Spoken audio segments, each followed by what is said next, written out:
नमस्कार, news plus के विश्लेषण कार्यक्रम में आपका स्वागत है। राजनेताओं की राजनीति हर पल बदलती रहती है। नेताओं के बीच में परिवारवाद यानी वंशवादी राजनीति हावी है, इसमें कोई दो राय नहीं है। लेकिन सच्चाई यह है कि वंशवादी राजनीति में यूपी पूरे देश में टॉप पर है। इसका खुलासा एसोसिएशन फॉर डेमोक्रेटिक रिफॉर्म्स यानी एडीआर की नई रिपोर्ट में किया गया है। एडीआर की रिपोर्ट कह रही है कि यूपी में 141, महाराष्ट्र में 129, बिहार में 96, कर्नाटक में 94 और हरियाणा में 36 नेता वंशवाद की सियासत से आए हैं। इसमें कांग्रेस टॉप पर है क्योंकि वहां पर वंशवादी नेताओं का औसत 32, भाजपा का 18, माकपा का 8% और सपा और तेजस्वी की पार्टी में यानी लालू प्रसाद की पार्टी में यह 40% तक है। साफ है कि राष्ट्रीय दलों में 20% नेता सियासी पृष्ठभूमि के हैं। रिपोर्ट में एक तथ्य ने सबको हैरान कर दिया है, वो यह है कि वंशवादी पुरुष नेताओं से ज्यादा महिलाएं आगे आ रही हैं, यानी कि महिला नेताओं का ग्राफ पुरुषों से कहीं ज्यादा है। परिवारवाद से ये उपजी महिला नेता 47% हैं, जबकि पुरुष नेताओं का औसत मात्र 18% है। यूपी समेत देश के राजनेता कुछ भी दर्शन दें, पर असलियत यही है। अब तो स्थिति यह है कि वंशवादी नेता पीढ़ी दर पीढ़ी कुर्सी बचाने की ही जद्दोजहद में लगे रहते हैं। कई नेताओं को लगता है कि सत्ता में उनके ही घराने का बोलबाला रहे और सत्ता उनकी जागीर है, पर समय बदल रहा है। आइए एडीआर की रिपोर्ट पर चर्चा और विश्लेषण करते हैं। इस विश्लेषण में हमारे साथ मीडिया जगत के बड़े अलंबरदार और राजनीतिक विश्लेषक डॉक्टर रमेश वर्मा जी होंगे। डॉक्टर वर्मा साहब, आपका नमस्कार के साथ स्वागत है। डॉक्टर साहब, रिपोर्ट की माने तो राष्ट्रीय दलों के 3214 सांसद, विधायक, विधान परिषद सदस्य हैं। उनका जो विश्लेषण किया गया उसमें यह आया सामने कि 657 नेता यानी 20% नेता वंशवादी पृष्ठभूमि के ही आए हैं।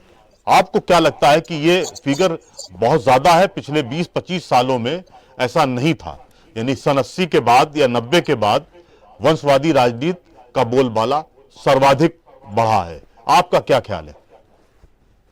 देखिए, अभी मैं एक रिपोर्ट देख रहा था राजेश, उस रिपोर्ट के अनुसार वंशवाद जो है बहुत थोड़ा सा नगण्य के रूप में कम हुआ है और वो खासतौर पे मोदी सरकार की आने पर जो एक आंकड़े आए हैं उसमें ये कहा जा रहा है कि 15% जो है जो मंत्रियों में वंशवाद था वो कम हुआ है, गिरावट आई।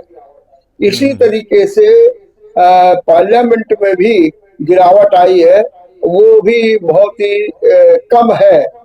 जहां पर 29 से वहां पर अब 21 रह गए हैं, मैंने ऐसे आंकड़े आ रहे हैं।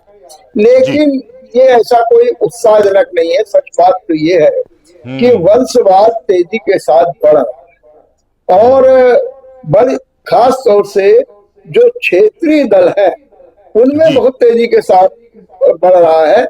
और पहले क्या होता था कि जो राजनीति में लोग आते थे तो वो आंदोलन से निकल के आते थे, चाहे स्वतंत्रता संग्राम का आंदोलन हो, चाहे छात्र आंदोलन हो, चाहे जेपी मूवमेंट हो, कुछ भी हो, उनसे निकल के आते हैं और फिर उसके बाद उसमें हावी हो जाते हैं। अब उसके कारण एक और भी सबसे बड़ी बात यह है कि अब जो ये घराने क्यों इस पे हाथ हो रहे हैं। देखिए, कट सत्य तो ये है कि बहुत से लोगों ने अब इस जनप्रतिनिधित्व को, माने सांसद को और एमएलए एमएलसी को एक धंधा बना लिया, धंधा व्यवसाय बना लिया। जबकि पहले ये व्यवसाय नहीं था बल्कि वो समाज सेवा का था। तो जब से ये धंधे का रूप बन गया और खास तौर से क्षेत्रीय दलों में और नॉन कैडर वाली पार्टियों में, तब से वंशवाद बहुत बढ़ गया। क्या किसी से छिपा है कि कर्नाटक में एचडी देवेगौड़ा का जो परिवार है उसमें कौन क्या नहीं बना? प्रधानमंत्री बन गए, मुख्यमंत्री बन गए, केंद्रीय मंत्री बन गए, सांसद बन गए, मैंने बहुत तक सांसद बना जो भी जेल में चला गया है। तो आप कल्पना करिए कि क्या है। उसी प्रकार से लालू यादव लालू यादव कौन थे? छात्र आंदोलन और जेपी मूवमेंट से निकले हुए थे। और लालू जी यादव के परिवार में आप देख लीजिए, दोनों बेटे योग्य हो या न हो, बल्कि उन्हें मंत्री पद पे रखना है। तो चाहे लालू यादव, अपने उत्तर प्रदेश में समाजवादी पार्टी है जिनका पूरा परिवार पूरी तरीके से वो है। और जो जहां तक आप कांग्रेस की बात करेंगे, तो जी कांग्रेस स्वतंत्रता आंदोलन से पैदा हुई, और उसके बाद वहां पर जी राजघराने, चाहे कमलापति त्रिपाठी का हो, चाहे हेमंती नंदन बहुगुणा का हाँ परिवार हो, और चाहे नेहरू, पहले नंबर पे एक, तो नंबर एक पे नेहरू ले लीजिए। जी तो जी आप जो है आप देखेंगे कि यूपी में इस तरीके के साथ बढ़ा, और वहां पर जैसे सबसे ज्यादा संख्या वहां पर हो गई। और जो आप देखेंगे विश्लेषण अपना आप देखिए, तो उसमें जो जी नॉन कैटेगरी कैडर की जो पार्टियां, वहां तो बदलाव चल रहा, लेकिन जो हाँ कैडर वाली है, सीपीएम है, आप पश्चिम हाँ बंगाल है, वहां पर देखिए कि ये वंशवाद कम है। कम है आप वही महाराष्ट्र में देख लीजिए, शरद पवार का परिवार किस तरीके से है। जी झारखंड में देखिए शिबू सोरेन का परिवार किस तरीके से आगे बढ़ रहा है। इसी जी प्रकार से चौटाला का परिवार हरियाणा में हाँ कैसे बढ़ा। माने आप देखिए उनकी बार्गेनिंग, द्रमुक जो है किस तरीके से बड़ी है। इस तरीके से अगर आप देखेंगे, तो जी वंशवाद एक तरीके से व्यवसाय, और जो राजनीति में आया उसने देखा कि हमारा बेटा चाहे लायक हो चाहे न हो, राजनीति के लायक हो या न हो, वो पूरी तरीके से उसको प्रोजेक्ट करता है। क्योंकि हमारे समाज में व्यक्ति पूजा का महत्व है, हमारे जी समाज में धमक है। इसके कारण ये वंशवाद को पूरी तरीके से बढ़ावा भी मिल रहा है। हालांकि इससे बड़ा नुकसान होता है, आपको बताएं कि जी जो सत्ता में बैठे हुए लोग जो है अयोग्य हो जाते हैं, फिर वो उनके पास कोई विजन नहीं होता है, फिर उसके बाद विकास का प्रभाव पड़ता है। यही कारण है कि हमारे प्रधानमंत्री नरेंद्र मोदी ने जी अपनी जब कैबिनेट बनाई, तो उसमें नौकरशाहों को रखा, टेक्नोक्रेट से, चाहे अश्विनी हाँ वैष्णव हो, चाहे जी जी हरदीप हो, चाहे जयशंकर हो। एक नहीं, मैं कई नाम आपको बता सकता। उसी ठीक कह रहे हैं आप प्रकार से उन्होंने अभी हाल में एक नया अभियान शुरू किया। नया जी अभियान ये शुरू किया है कि 1 लाख युवाओं को राजनीति में लाने का भी उन्होंने अपना एक अभियान छेड़ा है, ताकि जी राजनीति में युवा आए, पढ़े लिखे लोग आए, टेक्नोक्रेट्स आए, और राजनीति में सत्ता को, विकास को एक मजबूत धारा मिले। ठीक कह रहे हैं आप वर्मा जी। एक चीज और ये है, बड़ी जो एडीआर की रिपोर्ट है वो बड़ी अलार्मिंग इसलिए भी है कि 94 निर्दल जन प्रतिनिधि हैं पूरे देश में, उसमें 24% वंशवाद के ही नेता हैं। अगर उनको पार्टी ने टिकट नहीं दिया है तो वो इसी परिप्रेक्ष्य में आ गए। दूसरा एक और आपको जानकारी दे दें, सपा और राष्ट्रीय जनता दल, उसमें जदयू भी शामिल है, 40% से ज्यादा परिवारवादी नेता हैं वहां पर। यानी कि अगर 100 नेता हैं तो 40% से ज्यादा पे तो एक ही परिवार का कब्जा है। तो क्या आपको हाँ, लगता है अब कि वंशवादी नेताओं ने क्या पॉलिटिक्स को अपनी जागीर समझ ली है क्या? नहीं, उसके भी कई कारण है, आपको बता मैं राजेश। जी देखिए, 2 बातें हैं। हालांकि हमने अभी आपको बताया था कि कुछ कम भी हो रहा है। अभी जी नीतीश कुमार अपने बेटे को लॉन्च करना चाहते हैं, जी जी लेकिन जी हुआ क्या, चुनाव होने के कारण बड़ा संवेदनशील मुद्दा था, तो उन्होंने थोड़ा सा अपने को बैक कर दिया। लेकिन हाँ उनका बेटा भी अच्छा, इसलिए नहीं कि भारतीय जनता पार्टी ने ब्रेक लगा रखा है, जैसा आप बता रहे थे 18% है, क्योंकि मोदी ने कहा कि हम वंशवाद को नहीं, और बड़े बड़े ठीक है नेताओं के बेटों को नहीं दिया। लेकिन दिक्कत क्या आती है? जी दिक्कत ये होती है कि आम कार्यकर्ता तो बेचारा एमएलए एमपी नहीं बन सकता, हाँ सामान्य नेता नहीं बन सकता। अब कौन बन सकता है? जब वहां पर टिकट देने की बात आती है, तो देखा जी जाता है कि जीतने लायक कौन है। नंबर 1 कि जीतने लायक है कि नहीं है। नंबर 2, उसके पास इतना पैसा है कि नहीं है। नंबर 3, उसका नेटवर्क उतना अच्छा है कि नहीं है। उसके जी पास ताकत है कि नहीं है, बाहुबली है कि नहीं है। जब इन सब बातों को देखा जाता है तो ले दे करके वही घराने, हाँ, जातिगत समीकरण में देखा जाता है कि जातिगत आधार पर वो खड़ा उतर रहा है, क्षेत्र में ही नहीं उतर रहा है। हाँ तो जब ये स्थितियां देखी जाती है तो उसमें जो है ये परिवारवाद तुरंत आगे आ जाता है। क्यों?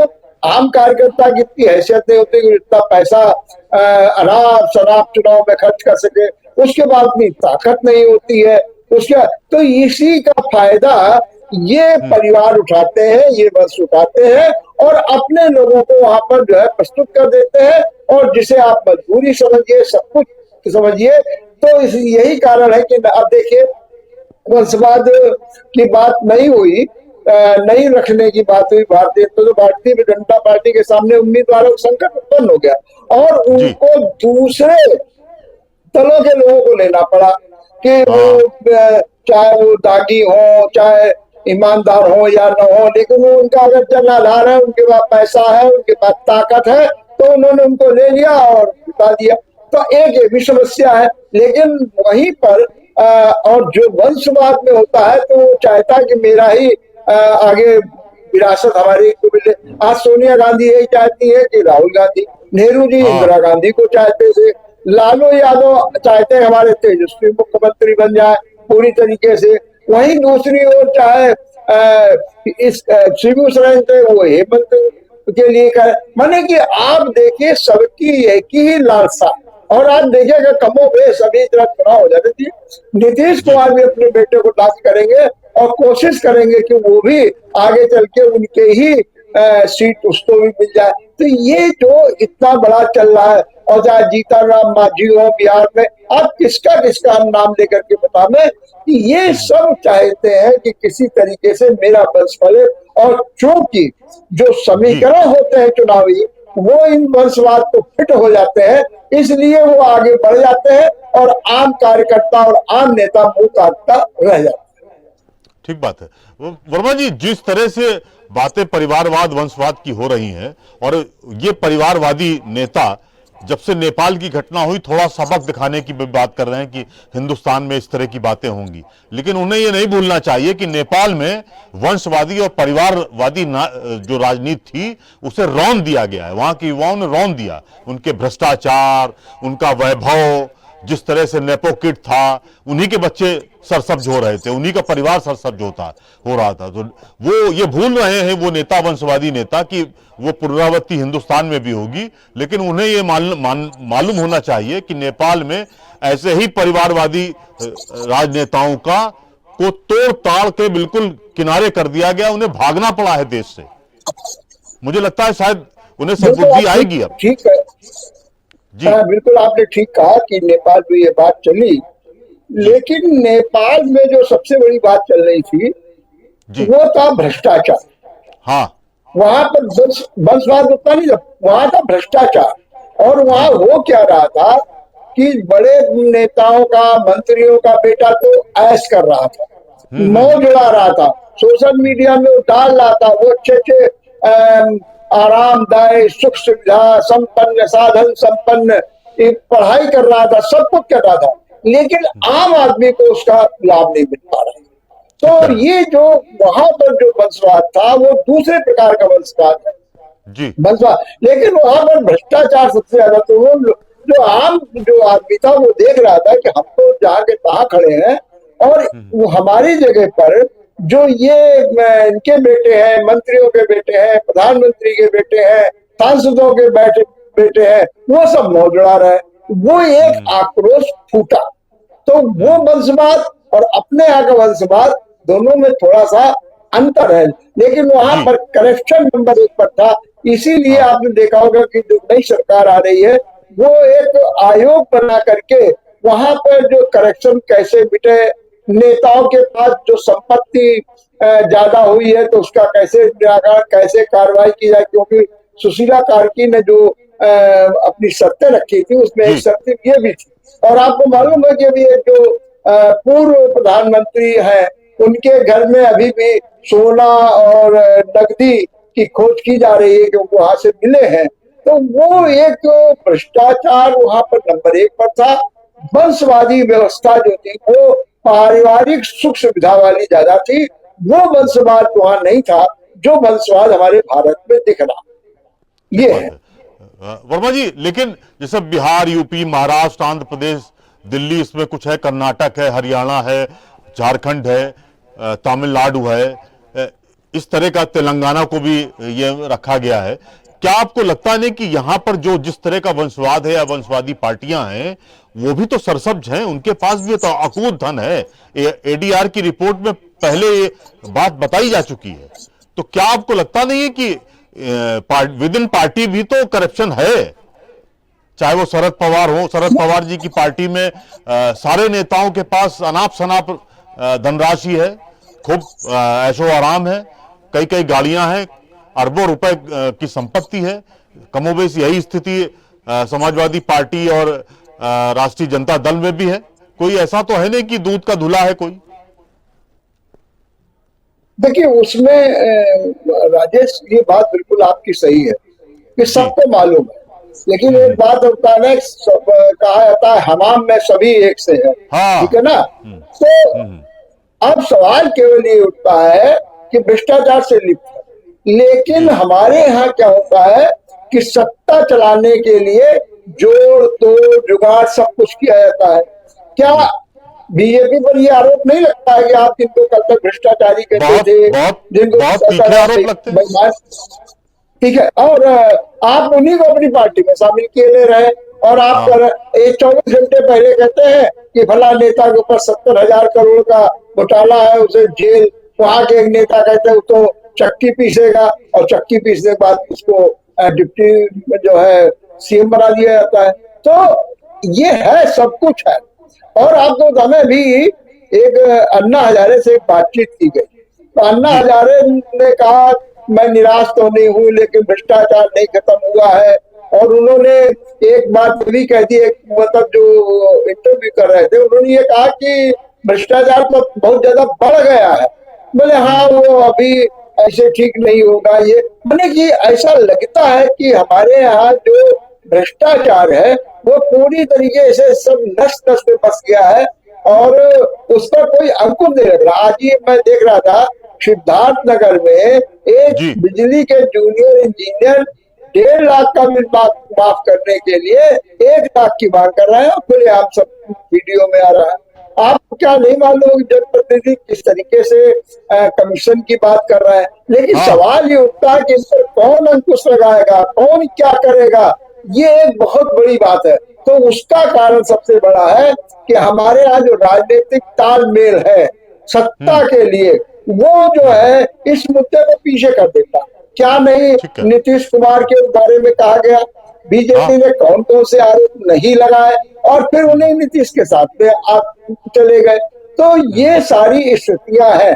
कल तो कोई भी हो, अभी हमारे यहाँ नायडू आंध्र प्रदेश जो अनुपात में सबसे ज्यादा वंशवादी है, तो आप देखिए नायडू का के बारे में क्या नहीं हुआ, नायडू पर कौन कौन से आरोप नहीं लगे, हेमंत बिश्व पर कौन से आरोप नहीं लगे, लेकिन सब ये लोग सत्ता में आ गए। उन्होंने सत्ता की उनको कुर्सी देनी थी, सत्ता का संतुलन बनाना था, अपनी सत्ता बनाए रखनी थी, इसलिए उन सबका समायोजन भी हो गया। ये है पूरी कहानी, और कोई खास बात नहीं। हाँ, जो आदमी बिल्कुल दुश्मन हो जाएगा, जिसको देखा जाएगा कि अब तो ये कुछ कर ही नहीं पा रहे हैं, तो निश्चित रूप से उनके लिए ये सारी समस्याएं खड़ी होगी, इसमें भी दो राय नहीं। हाँ, आप वर्मा जी बहुत सही बातें कह रहे हैं कि भाजपा में तो कोई भ्रष्ट नेता आए तो वॉशिंग मशीन में, जैसा विपक्ष आरोप लगाता है, वॉशिंग मशीन में उसको नहला दिया गया और वो बिल्कुल तरोताजा हो गया, शुद्ध हो गया वो। हाँ, वो भ्रष्ट व्यक्ति नहीं है, भ्रष्ट नेता नहीं है। कमोबेश यही स्थिति टीएमसी में भी है, उसमें भी 10 नेता परिवारवाद से ही आ रहे हैं।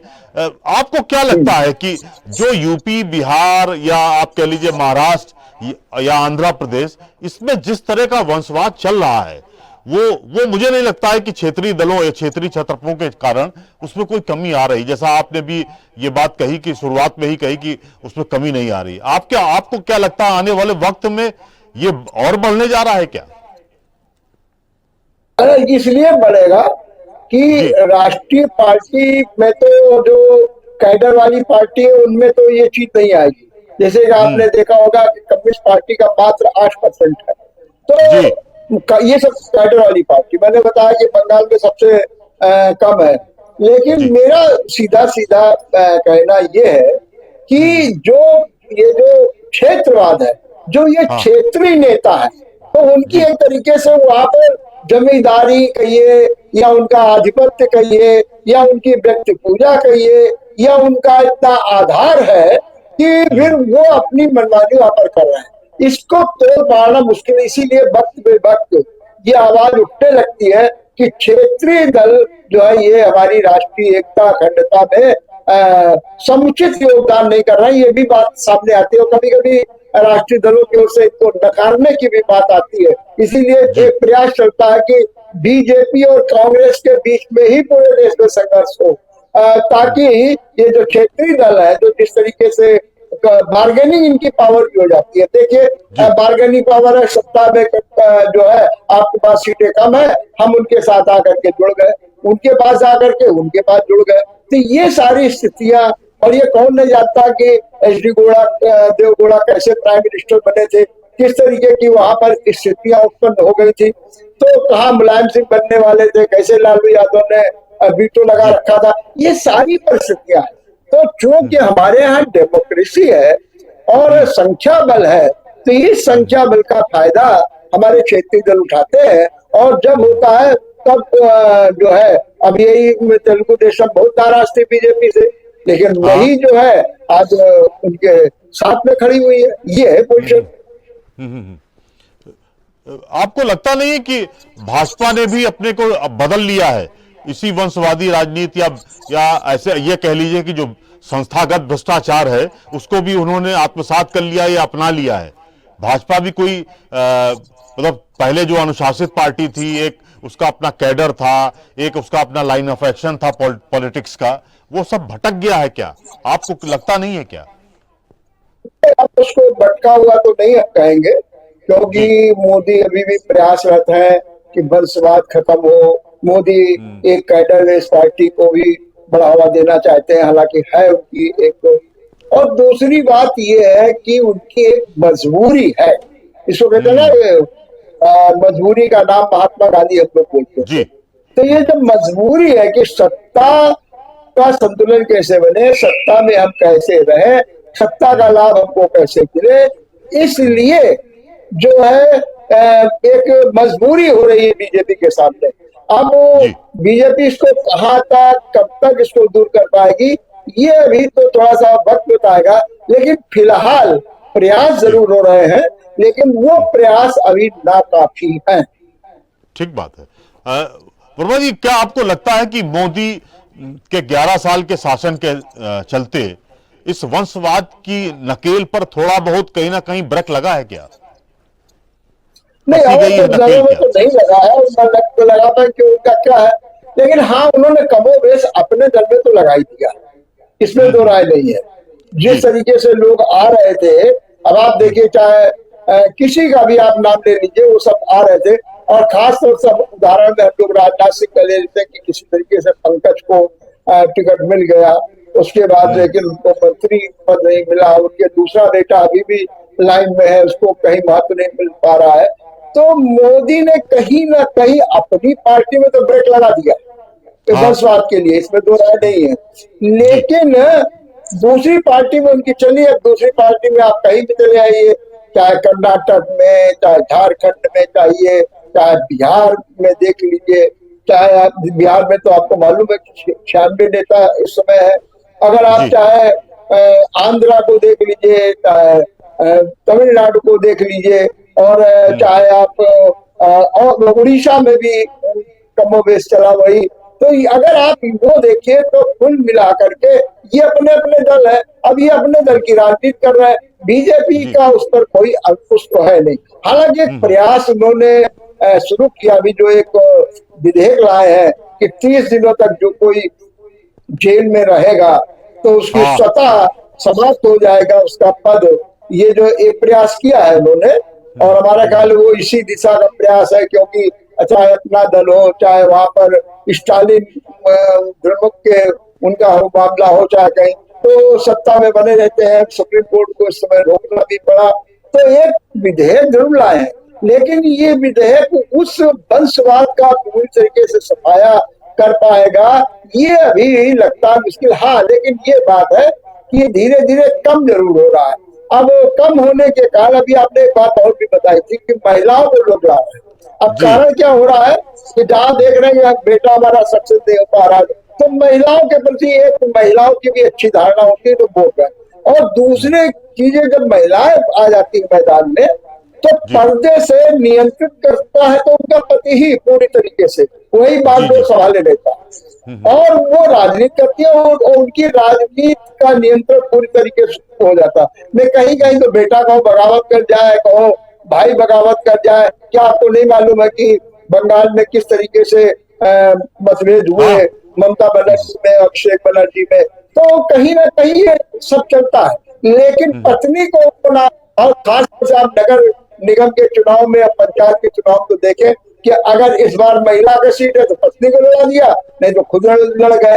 तो ये सारी स्थितियां बनी हुई है। जहां पर देखा कि किसी कोई माफिया उत्तर प्रदेश में है और उसको चुनाव नहीं लड़ सकता है, तो उसने अपनी पत्नी को वहां से लड़ा दिया, नहीं हुआ तो अपनी बेटी को लड़ा दिया। तो इस तरीके के करके, और यही कारण है कि चूंकि महिलाओं के प्रति एक संपत्ति होती है, महिलाओं को पर्दे से पीछे से नियंत्रित किया जा सकता है, राजनीति की पूंजी अपने पास रखी जा सकती है, इसलिए महिलाओं की बढ़ोतरी हुई। और वही 18% जहां पुरुष है, वहां 47% जो है वो महिलाएं आ गई। ये है पूरी कहानी।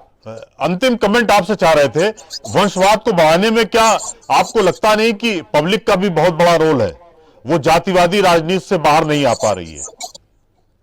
देखिए, अब उसके लिए देखिए उसका एक बहुत बड़ा कारण ये है कि हमारे देश में जो शिक्षा जितनी होनी चाहिए थी, वो हमारे यहाँ शिक्षा नहीं होता।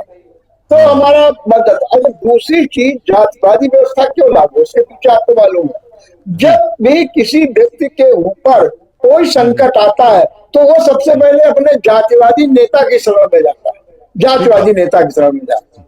पाल होगा तो अगर कानपुर पाल के ऊपर कोई समस्या होगी तो राजाराम पाल के पास जाएगा, यादव होगा तो यादव के पास जाएगा, ब्राह्मण होगा तो ब्राह्मण के पास जाएगा।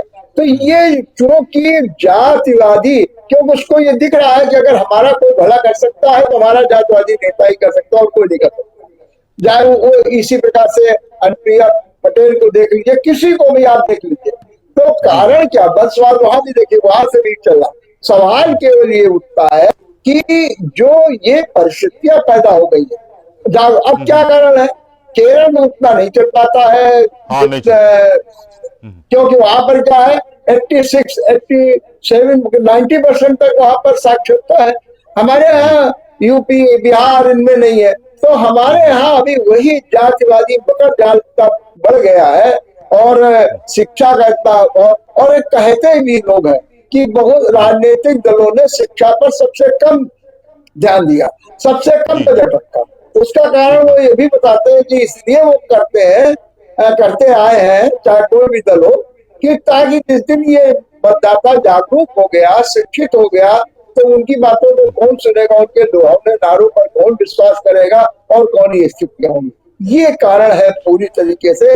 इसलिए मतदाता की भी एक मजबूरी है, और वो अपने जातिवादी नेता के कारण, अगर उसका चुनाव में नेता खड़ा होता है जातिवादी और वो जवाबदार है, तो फिर वो उसी के साथ वोट देता है, क्योंकि उसे लगता है कि अगर हमारे सामने कल को कोई आपदा आएगी तो यही हमारा कल्याण करेंगे, यही हमारे लिए वरदान स्वरूप। वर्मा जी, आपका बहुत बहुत धन्यवाद, बहुत अच्छी चर्चा आपने की। वंशवादी राजनीति पर ब्रेक लगाने का समय आ गया है। नई सोच के युवाओं को राजनीति में आना होगा। नेपाल इसका उदाहरण है, जहां पर वंशवादी राजनीति को हाशिए पर डाल दिया गया है। वहां पर ऐसे राजनेताओं के वजूद को ही मिटाने की ऐसी ज्वाला धधकी कि नेताओं को देश से भागना पड़ा है। कार्यक्रम कैसा लगा, कमेंट बॉक्स में जाकर राय साझा करें। धन्यवाद, नमस्कार।